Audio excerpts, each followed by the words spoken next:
What is it? Form. Our company is proposing an Internet of Things device with THC detection using an infrared technology. In contrast to other similar portable devices, this device not only tests for THC, but helps to alert and aid impaired drivers with high levels of THC for their own safety. It's simple. Here's the breakdown below. The user consumes some form of THC from marijuana, of course. The watch-like device then automatically alerts the THC consumption levels of the user. The user can even set their own time interval alerts for their preference. Once the legal or medicinal limit is exceeded, the device connects to logged in secure contacts for emergency purposes. But just in case they're over the limit and still can function properly, the app initiates an activity to test your functionality. The product will target recreational and medicinal users, doctors, and hospitals. We call it the Happy Cloud Watch.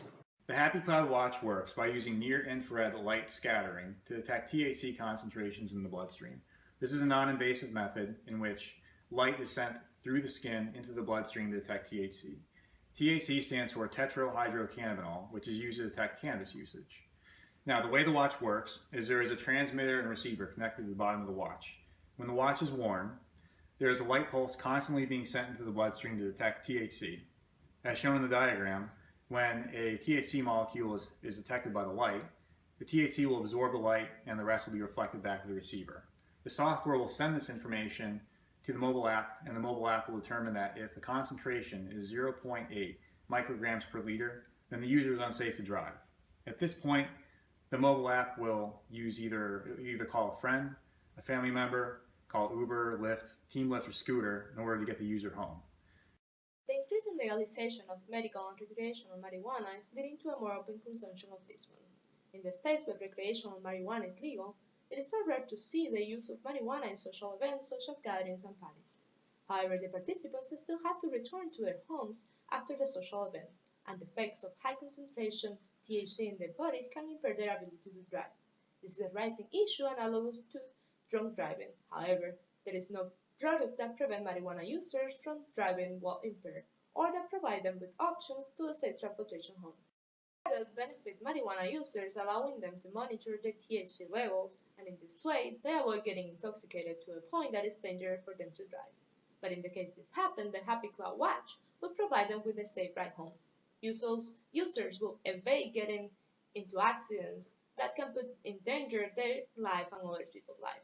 In addition, they will avoid being arrested, which can have detrimental influence in their professional life. With the legalization of recreational and medical marijuana in 27 states, this device benefits society by targeting the rising issue of drug driving. Challenge is secure risk, and this comes in the form of user-sensitive information being leaked, and this needs to be addressed properly by the device. The next thing is user safety, and one way to overcome this is to record conversations and/or internet activity while the user is interacting with the device. This brings about legal issues which can be overcome if there's a driving under the influence protocol that is initiated. The next thing is false positive events, which comes from misreading of THC levels, and this can be overridden by the user using a fail-safe override protocol, which tests user cognitive ability and is highly customizable by taking baseline measurements of user behavior. Next, we have false negatives, which are the device failing to measure THC levels in the blood.